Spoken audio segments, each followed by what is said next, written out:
a lot of parents are wanting to help their kids get into the property market. How can they do that? Well, there's a number of ways. One, you can just give them money, but I'm not a big believer in just giving your kids something. I think they should respect the value of the money. Another way is to lend the money on a loan basis, or another way is to go guarantor, or what even better is a limited equity guarantee. And that's what my wife and I are planning to do for our kids to help them get in the property market. So for them, for example, to save up $100,000 to buy a property that might be worth $1 million might take them 2-3 years. Meanwhile, what's happening with the property market? It's going up 5, 10, 15% a year, whatever it is. So they're constantly chasing their tail. So I think parents can and have been actively stepping in to help their kids get into the market.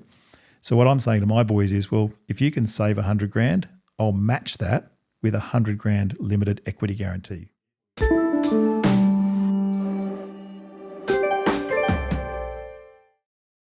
Hey, welcome back, everybody, to the Lead Well, Live Well podcast. I've got a very special guest, someone I've known for a couple of decades, who is an absolute leader and expert in his area of influence.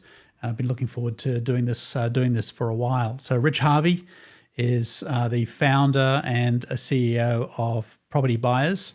He's a buyer's agent. And he's also, I think, won every award that there is going for such a thing. Rich, would that be true? Almost. There's still a couple I've yet to win. So I still apply. I actually applied for one yesterday, so that I haven't won yet. Is the one you haven't won, really? It's a new category. So. It must be. But those things don't happen by accident. No. Do you think there's something particular around your organisation that has led you to the sort of pinnacle of the industry? Great question. I guess I've always had a passion for property. I've always had an interest in creating wealth through property, mainly to provide for my family. That was sort of the motivation that made me start the business as well. And kind of around, no one was giving independent advice around property. There were financial planners getting $30,000 kickbacks. There was property spruikers getting big commissions for recommending property, but there was no one on a fee-for-service basis offering advice. So I guess your question around how do we get to this point? I mean, we can unpack it today, but it's been a long journey to get to where we are today. And I think for my team and I, we just have this, I've always ingrained this sense of care. There's a great quote, I think it was Roosevelt said, people don't care how much you know until they know how much you care. And that's basically our team motto. That's what I ingrain into all of my team when they're delivering service as a buyer's agent, that particular philosophy. That's great. Because the whole industry has a reputation for the sort of the fast and the furious. It's good to have some people who you can trust and do the right thing. You look at the Roy Morgan poll. They do a research on the trust scale, and they rank teachers, doctors. They're at the top of the list, and then politician, car salesman, real estate agents are right down the bottom in terms of the trust scale. Yeah. So I was kind of looking, well, how can we rebuild trust in this industry? There's really no one giving true advice that's not tied to commissions. How do we do this? And 23 years ago, I came up with the idea, and there was like me and about 3 or 4 other people in the industry, and that's how I started. Yeah. Now it's a pretty crowded space. Very crowded. Yeah. Just for clarity, if people don't know, can you just tell us what a buyer's agent does? Yeah, sure. So, Mark, a buyer's agent is someone who acts purely on behalf of the purchaser in real estate, whether it's residential or commercial real estate. But they're there to help you identify the right property to purchase, to evaluate it, to work out what it's worth, to negotiate it, to remove the emotion, and to basically close the deal. So a buyer's agent works with you from end to end, from coming up with the question of what should I buy, where should I buy, how should I buy, and then executing that process right through to exchange and settlement. So they're your advocate or your protector throughout the whole buying journey. Yeah, I mean, that can add a lot of value. You don't do very many transactions as a buyer. You might be a handful of transactions, but you do it every day. That's right. With the experts, you understand how it all works.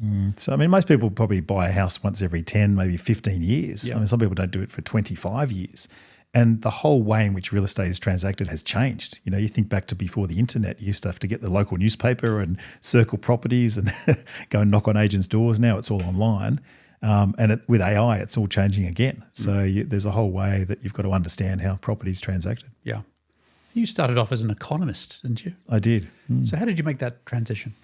So I worked for about 10 years in government. I actually studied economics. I did a bachelor and a master's of economics at Macquarie Uni, and then worked for the Minister for Transport and also the Forestry Commission and the EPA as a senior environmental economist. And And I was starting to invest in property on the side. My wife was pregnant. I thought, how can I create a nest egg for my family? And that was what really drove me to study both property and economics. And I started buying properties and investing in properties on the side while I had my day job. So every week I'd read a book on property. I'd attend a seminar. I'd go to a different event, and I'd spend a lot of money on my education.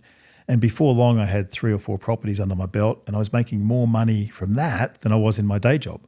And then I started teaching people. I actually reduced my taxable income to zero. I wasn't paying any tax because I had tax deductions, and I thought, wow, there's a real niche. And so from that, I decided to take the leap, jump out of a safe, secure government job and start my own business. And it was quite a roller coaster, to be honest. I'm Very sure. difficult. And a new market too, wasn't it? I mean, there wasn't many people doing that kind of thing back then. No, if I said I'm a buyer's agent, they go, well, what? What does that do? What does that mean? And you know, today most people know that a buyer's agent, what they do compared to a selling agent who works for the vendor in selling. So it was a very tough gig to kind of educate the marketplace as to what our job is. Yeah. And that's been part of your, I mean, just looking in from the outside, that seems to be part of your journey, is that ability to be able to communicate an industry as well. I know you led one of the organisations as well that looked after buyers agents. That's right. Yeah, I was the president of the Real Estate Buyers Agent Association of Australia, REBA. I did that for 4 years. I was only going to do a 2-year term, and they said, "Rich, you're doing a good job. Can you stay another 2?" Yeah, that's the problem. Doing a good job, Rich. And then come back. I also served as the chairman of the Buyers Agent chapter for the Real Estate Institute of New South Wales, and I did that for 11 years. So I served on that chapter and basically helped to promote the cause of buyers agents and also improve the ethics and professional standards in the industry. I guess my greatest achievement was getting buyers agents recognised on the front page of the contract of sale. So any property in New South Wales today, you will see the word buyers agent, and that's because we lobbied the Law Society very heavily to recognise that we're a critical part of the process. Yeah, but certainly buyers agents needed a voice. There's been still a lot of government regulation that's happened around that, and more is still needed. And it was good to be part of that process. Yeah, wonderful. And the organisation now, do you want to give us an idea of your sort of size and penetration now? Yeah, sure. So Property Buyer, I started off with just me. Now I've got 31 staff right around the country. We've got offices in Sydney, Melbourne, Brisbane, Gold Coast, Newcastle, Central Coast and Adelaide, potentially looking also to expand into Canberra.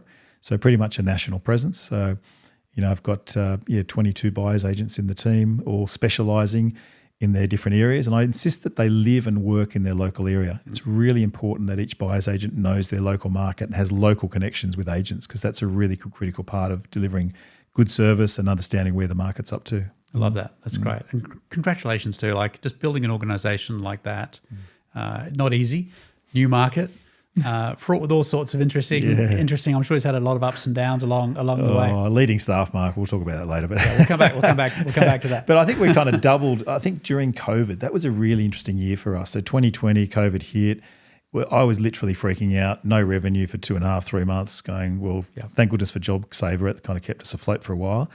And then I sensed that there was going to be a huge opportunity. And I said I didn't want to sack any staff. I managed to keep. And we've in fact more than doubled our size since COVID. So for me, it was like I could see the bigger picture, and 21, 22 was some of our best years in property because everyone needed a home office. Everyone wanted to change their property. There was so much pent up demand, and because interest rates went to 0.1% cash rate, 2% mortgage rate, it meant there was like free money, and it just rocketed the market along. It was a crazy time. Yeah, I sold my house just before COVID. So it looked like a genius for about 3 months and then not so much after that. That's it. Yeah, it did go crazy, didn't it? It was a very, very interesting time for most markets, I think. It was very challenging. Can we talk a little bit about Australia and real estate? I mean, if you ask anyone, is it real estate or stocks that you want to invest in? It's always real estate. I think 80% of all barbecue conversations are around house prices or investments. What is it about the Australian psyche, do you think, that's so wedded to real estate? I think it's because it's tangible. I think people love the fact, especially the baby boomers. A lot of the baby boomers bought post-war land and built, and so it's something that's tangible, whereas stocks is more intangible, and it's very liquid. It's very out there in the ether. And I think there's definitely a role for both. Anyone listening to this podcast, this is not financial advice, but you do need to get good advice from independent planners and experts in their field. But I think in the Australian psyche, absolutely, people love bricks and mortar. it's something that I've decided to really focus most of my attention on, most of my investing time frame. I still have a self-managed super fund and stocks and whatever there, but I have someone else manage that because I'm not an expert. But anything with property, that's me. That's my business. I absolutely love it, live it, breathe it every day. And I think Australians really like to feel like they've got a piece of Australia and buy more of it. Bricks and mortar, the real thing. That's it.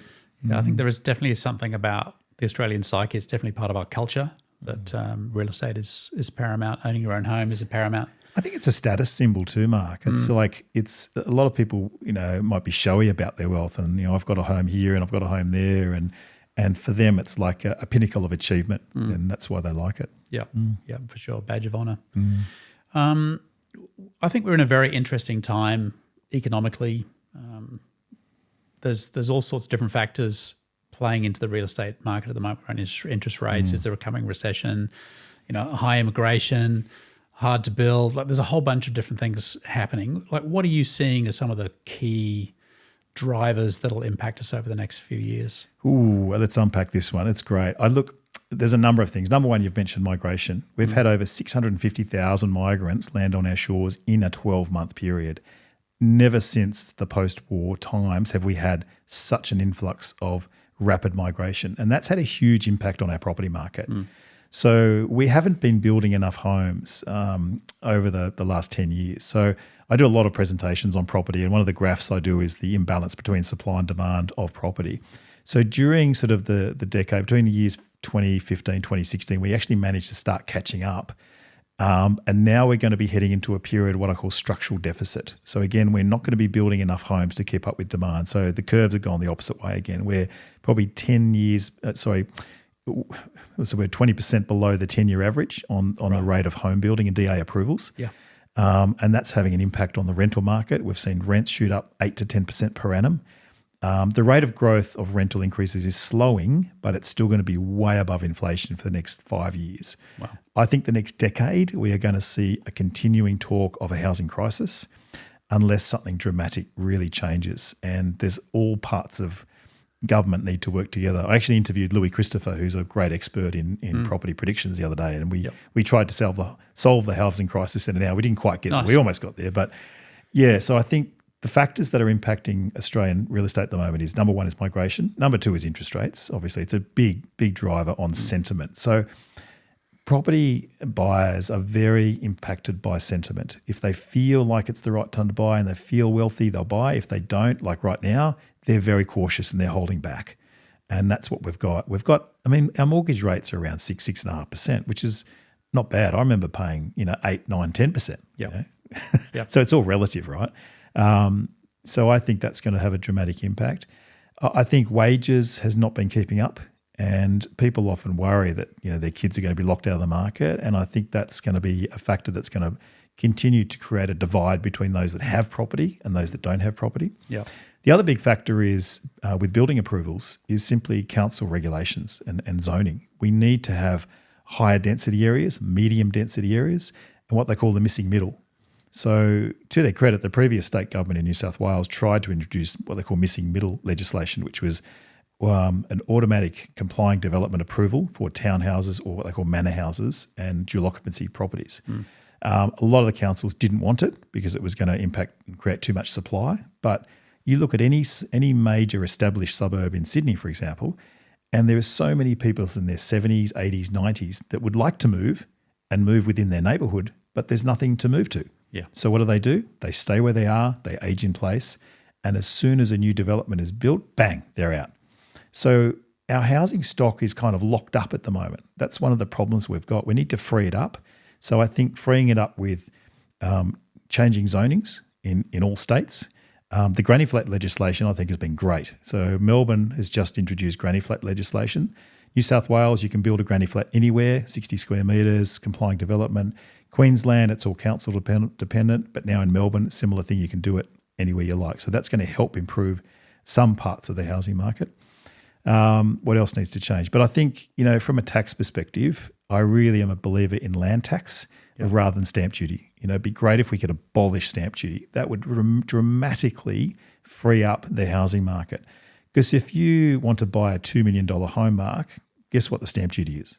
A lot. It's about $90,000 to $100,000 in New South Wales, similar in others, or more in Victoria, for example. And that's, again, an incredible impost and stops labour mobility. It stops people then moving from house to house, closer to where they were, closer to family. They think, you know what, I'll spend the $90,000 on renovating my own home. I'll stay here for another 10 years. So there's lots of problems with the housing market, but where I see it going, interest rates, I think we'll probably get a cut either as early as December in 2024 or February 25 is when I think the first cut will come. Now that inflation printed last week at 3.9%, which is great. I was cheering, going, yay, no more negative Nellies out there. So it's going to be inflation is going to hang around for a bit longer. It's very sticky, which means there's a bit more cost of living pain to be had yet. But I do think the property market's got such a groundswell of demand that the prices are going to continue to increase in every capital city next year. Yeah, regardless of location. Absolutely. You touched a little bit on the sort of the social divide. It would be nice to explore that a little bit more, because I think one of the concerns I have is you don't want a society where you have the haves and the have-nots.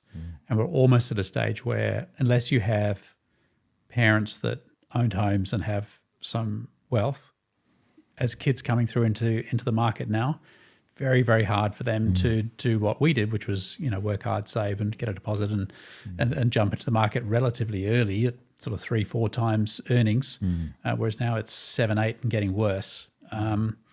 What do you see in that side of things?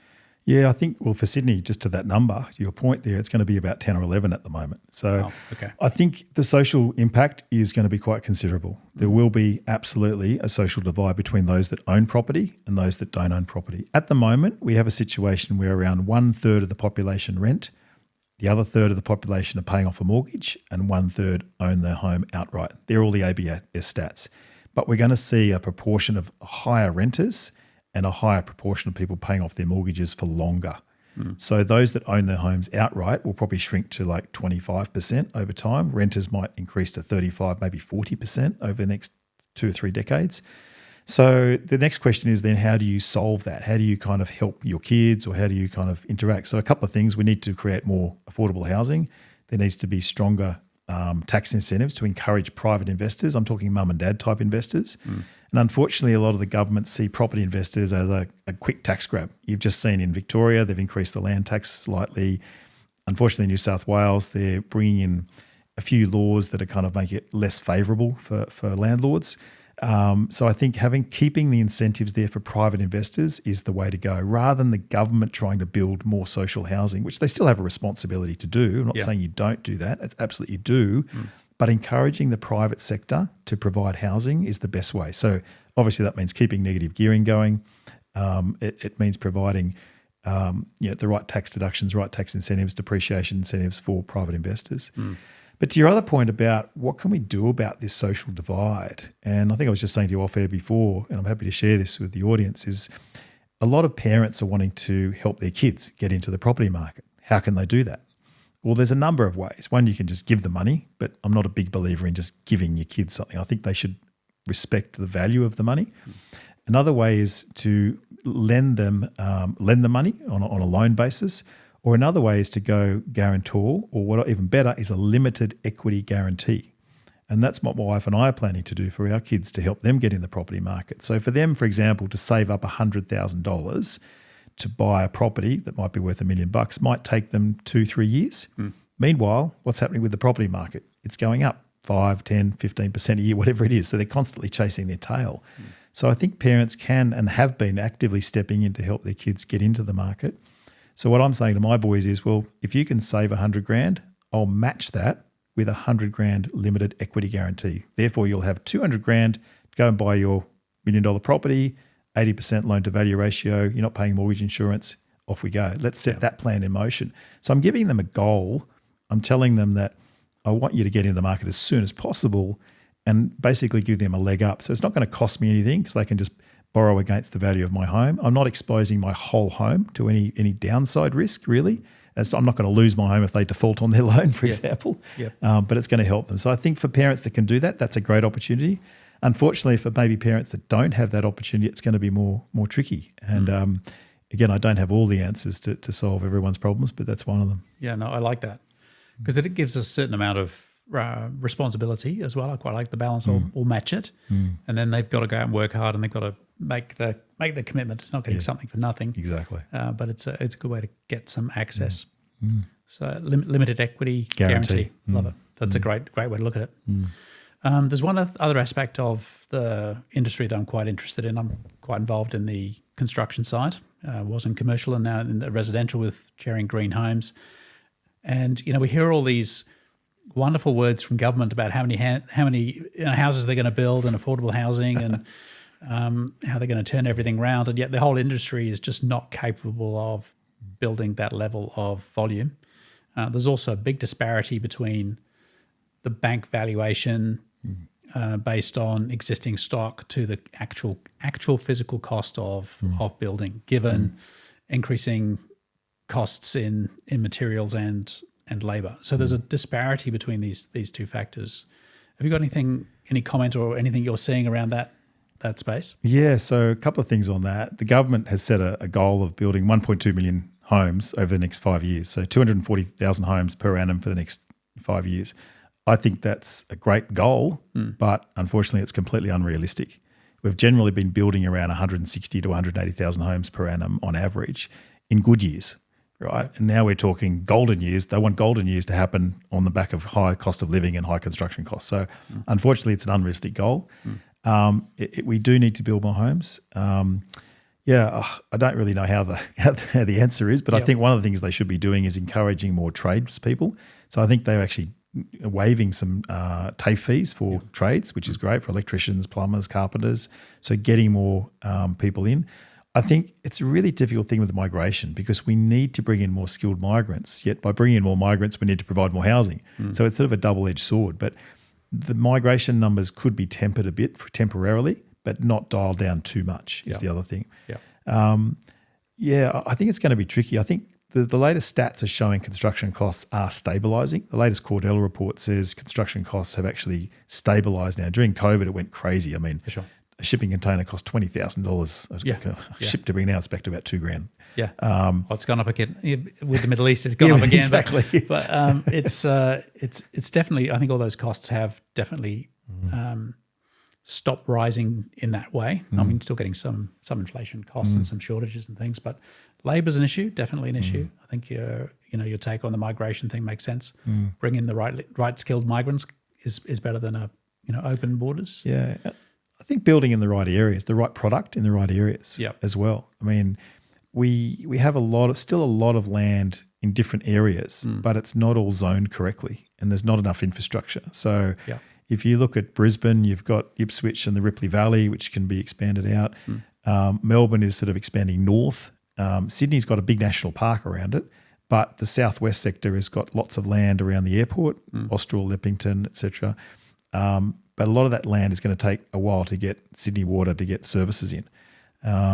So I think there's certainly areas that need to be high, have a higher density, and that's what a lot of the governments are trying to do with, especially New South Wales, with TOD, the transport orientated development schemes, which I think is a great idea. Building higher rises around train stations, around shopping centres, around commercial nodes, that makes a lot of sense. So higher density. And I think the other thing that needs to happen is people maybe need to let go of the dream of owning a house on a quarter-acre block and instead go, you know what, I'm going to be happy living in a townhouse, a villa or an apartment. At least I've got my own place. May not be as big as I wanted it, but get a foot on the property ladder. I think that sort of entitlement generation, they want to appear old, I'm only 55, but we're not going to have a discussion about age, Rich, being the only baby boomer in the room. But I think at the same time, I think people have got to have realistic expectations as to how fast they can progress down the property ladder and get a foot on the property ladder. If you can't afford to get a house, get an apartment in a good area. At least, having that financial discipline of owning a home is a great thing.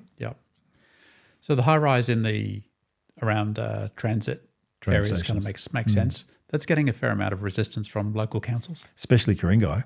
They took out a full-page ad in the Fin Review a couple of weeks ago saying we will oppose it tooth and nail. And I think that says a lot about councils. And unfortunately, the whole council approval process is very difficult. I mean, I won't say where, but I'm doing a project at the moment and we just had what's called a Section 4 conciliation meeting with the council and they just put up every objection they can.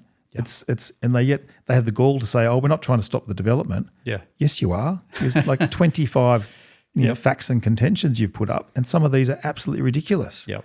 It's no wonder it's difficult to build anything in this country. So there's a lot of disparity between central, particularly federal government. State government seems to be on board mainly, but local government seems to be still resisting that whole process. Absolutely. The other thing that I've heard a bit about for new generations trying to wrestle with this, how do I get on the ladder, is renting something locally, say in Sydney or a big metropolitan area, and then buying an investment property in a rural area, rent vesting, regional rent vesting. Yes, that's the word. Yeah, it's a great idea. I think, and we're helping a lot of our clients do that, particularly. Even a lot of friends of my kids as well. I'm helping them to do that, and that's a great strategy because if you can't afford to spend, the median price in Sydney at $1.6 million, if you don't have $1.6 million borrowing capacity, but you've got say $500,000 borrowing capacity, you can get a foot into the market. We can buy something in Brisbane, we can buy something in Northern Queensland, we could buy something in Adelaide. So that's a great strategy. It does mean, unfortunately, they forfeit the first home buyers grant, but that's not all it's cracked up to be. Sure. I've got to say that getting an investment property is a great way to go because that might go from 500 to 600 to 700 in 2 or 3 years. You've built 200K equity to then invest into another property, and let's leapfrog off that. Yeah. And that's a great strategy. You start getting up the mountain. Awesome. Let's park real estate for a while. I think that's there's a few headaches in there, isn't there? Really, that journey, particularly for young people, I still definitely feel for them. Can we talk a bit about your leadership journey? Because you started on your own, and you've built this empire. It's the Pinnacle machine, maybe full of people and everything that comes with that. How's that journey been for you? Yeah, probably the word challenging, fruitful, ongoing learning, and constant learning. So for me, I was thinking about this the other day. Actually, I think you were going to interview me, and I thought probably if you're going to write a book on me, you'd say it. Rich is the reluctant leader. I didn't start my business thinking I want to be a great leader, but it's just evolved over time. And I'm someone that loves reading self-help books. When I was quite young, I used to read 7 Habits of Highly Effective People and all of those other kind of books, The Richest Man in Babylon and James Clear, Atomic Habits, all of those books are just, and I used to read, probably 10 a year. I've started to slow down a little bit lately. Not that I definitely don't know it all, Mark. I think the minute you say you know it all, trouble. There's spells. Humility is gone out the window, and pride comes before a fall, in my view. Definitely. So when I'm interviewing people, I look for that as well. Yeah. I look for a sense of how willing are they to change and learn. And if I sense that there's just complete ego and no willingness to adapt, they won't get hired. Yeah. So for me, the journey has been, I wasn't very good at learning how to lead people, and I've had to learn on the go. My wife has certainly helped me build the business in the early days. That's been great, and I've engaged a number of HR companies, and even last year actually I did a great course on leadership through Boston Global, and it was fantastic. It taught me some stuff on how to really listen, how to really lead. So for me, it's you're really understanding the motivation of your team, setting the vision, putting the bits in, you're good at this, Mark, this is your baby, right? But putting the bits into the vision that are going to help drive the activities and then breaking it down into 90-day plans. Love it. And then kind of reviewing that and not setting too many goals. Like I'm pretty detailed sort of person, but if I put up a 25-point plan on the wall, my team's going to go, Rich, not another one. It's like, it's just too much detail. So 5 points, let's go for it. I'm a big believer on an A4 sheet of paper, strategic plan on a page. Love it. With the high level things. And last year we actually had a strategic planning day, and it was really good. We had a facilitator come in. It was great. And we came up with, our 5 company values. And as I mentioned, one of the key things that came out of it is that care factor, or what I call authenticity is a really big one. So my journey as a leader hasn't finished. People press your buttons and, I'm a fairly patient person, but I'm also someone that has expectations, and when they're not met, you've got to address it. That's good. For me, this is total transparency. I'm not good at conflict, right? I used to be a conflict avoider. Yep. And now I've learned to embrace conflict. And I find when I address the conflict with a person, it's a much better conversation, a much better outcome on the other side of that conflict. Not pleasant to go through, but you do it, you pull the Band-Aid off, have the conversation, have that difficult conversation, and then it's much better on the other side. Absolutely. And having those conversations early rather than just ignore it, it becomes bigger. They go under the carpet and it gets lumpy under there pretty quick. The other thing too, I think, Mark, is really important in leadership is encouragement. I think so many people are unappreciated. I mean, just the other day, I just sent a note off to my property manager, one of my property managers, saying, thanks so much for being proactive. And she just wrote back this really nice reply because they never get encouragement. Yep. It's a tough job being a property manager, right? Totally. And staff, if you not that you don't care, but if you forget to communicate or forget to just say a thank you or great job, wow, that can shatter them. Totally. And you might not know it until after someone said, Rich, such and such was crying. Why are they crying? Well, you forgot to, oh, no, I didn't mean to. So being aware, it's really difficult when you've got larger teams. And you also need to delegate as well. And I've got team leaders or team people that are in charge of other people on my team and make sure you just check in with them as well. And if they're sick, send them a text, how are you going? Just really simple things to show you care. I like that. So very clear vision, nice clear set of priorities, values, care for your people, encourage them. I love all that. I think those are really good things. There's something about being connected with your team at a level more than just work, recognizing you've got human beings that you're dealing with. I like what you said about the strategy piece around the 90 days is a great action cycle. You can get things done, but it's short enough to sort of make you have a sense of urgency. There's definitely something around the slow productivity. If you try and concentrate on 25 things, you don't get anything done. You concentrate on 3 to 5, you get them done, you can go and do another 3 and 5. Like there's something about that really getting super, super clear, getting everyone aligned around those outcomes. The other thing I think is important, I wrote a note the other day, is booking in holidays. Yes. Now, it's funny a boss talking about sending your staff on holidays, but I'm going on holiday in a couple of weeks myself, quite a big one. The longest, I'll be away for 6 weeks, which is probably the longest I've been away from my business ever. Yeah. But I said to my staff, I said, guys, I'm really excited about my holiday. I want you to book a holiday and get excited because I know that I work really productively right up until the day or before I go away. Absolutely. And it's amazing how quick it is when you know you've got a holiday coming, how well you work. What is that? It is. And I think that truth actually works even on a day basis. Finding that white space in your day, in your week, in your month, in your year, where you spend time just regenerating and pausing outside of work, I think is super, super important, getting that white space. Anything else you would say to, say, an entrepreneur that wants to start their own business or they're, in ascendancy and they're dealing with people? Anything else you wanted to add to that? Don't do it alone is probably the best bit of advice I could give. I think I've felt at times it's lonely at the top. You face issues within your own business and you'd love to have someone to talk to, but you just don't know who to talk. You can't talk to someone in your team because it's about them. Yeah. So having an accountability partner, a mentor, a friend, somebody outside of your business, and that's something I've done. I've always had a number of business coaches. So if you're starting a journey, 100% get a coach.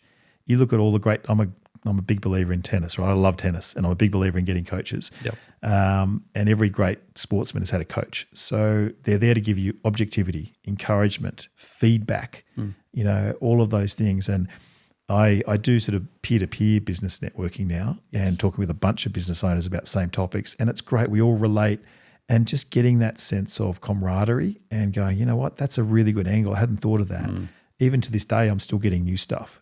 So having someone outside of you, I think having a vision, Mark, too, of where you're going to be in a year, 2 years, 3 years, 5 years, even 10 years. I mean, you might think 10 years is a long time away, but it's amazing how much you can achieve over that period if you just set milestones and work toward it. I look back at some of the goals that I've written, and there's another tip, write your goals down and review them. Yes. I keep them on my phone now and I try to look at them more than once a year. Right. And it's great looking back and go, oh, actually that goal's changed. And don't be afraid to change your goals. And I think we beat ourselves up if we don't achieve goals. And it's why it was probably unrealistic in the first place. It might be the wrong goal. Throw it all out there and get some partners that are going to encourage you and have people that encourage you. You know, it may not be your best friends. A lot of your best friends might be naysayers. Oh, you'll never achieve a X $1 million business. Well, stuff them, go for it. You know? Yeah, exactly. I like the peer-to-peer mentoring too. I think that non-conflicting industries, it's good to get people in a room and share experiences. That's a lot of wisdom in that. And also sort of outgrown certain coaches over time. So I've had coach for a period of time. Like I had one that was great with sales and marketing. Had the next one that was more around mindset. Yep. I've had one that was more holistic. I've had other ones that are more around structures. So get the advice that you need at the stage that you're at. Definitely. And then the second thing I'd say is implement. So many people will have a coaching session or go to and see a talk or hear a podcast like this and then do nothing with it. Yeah. I'm a big believer in implementing or executing. And that's the beauty of small business. That's why I love small business more than big organizations, because you can get stuff done. Yeah. And that's why I left government, Mark, was because I was so frustrated. Like I spent 2 years working out how to improve Sydney's air pollution controls, right? Got to cabinet and they said, stuff that, we're not doing that, we're going to do something else. Right. I spent 2 years of my life creating this analysis. Anyway, it did get passed after I left. Yeah. But it was heartbreaking, right? Whereas I started my own business, I create a brochure, I create a website, I do anything, I can do a marketing plan, it gets done. Yeah. And execution is the key. Okay. Implement. Love it.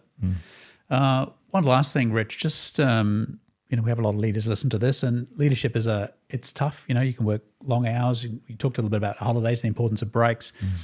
What else do you do to, with family and your life outside of work so that you can lead and have a life?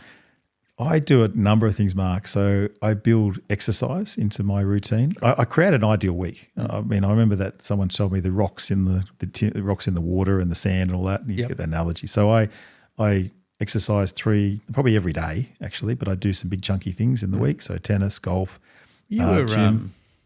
You champion weightlifter of some sort. I was back in the day. Bench press. Yeah, bench press. 1988 New South Wales bench press champion. There you go. You remember? Well, good memory. Anyway, so gym for me is just good mental health. Yep. I feel great. I do an hour's workout, jump in the spa, go in the cold pool. I've been getting into cold water therapy lately. It's good for you, man. Unreal. So good. I've even been swimming in my own swimming pool right through winter this year. Yep. I've never done it. Good on you. And I feel fantastic. Ross thinks I'm crazy, but I come out feeling $1 million. It's awesome. Good dopamine hit. Absolutely. So I do that. I make sure, I spend time with my family. I allocate time for friends. I build time to catch up with people. So literally, it is balance, but for me, it's putting it in the diary. It's having regular breaks, the regular holidays. Again, watching my diet, sleep. That's really important. Getting enough sleep every night. I've got a bit of a sweet tooth, love my chocolate, but in moderation, give yourself treats along the way. Sure. But I'm also just watching my energy levels too, like allowing buffer time is the other thing.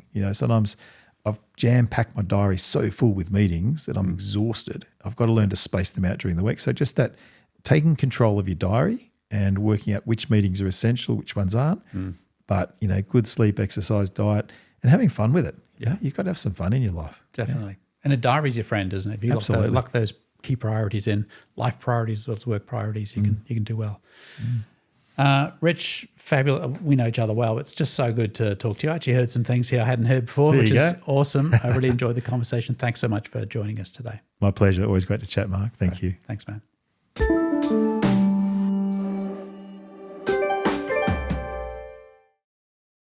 Thanks for joining us on another episode from the Lead Well, Live Well podcast. Thanks for your company. Please like and subscribe. It really helps support the channel if you do that.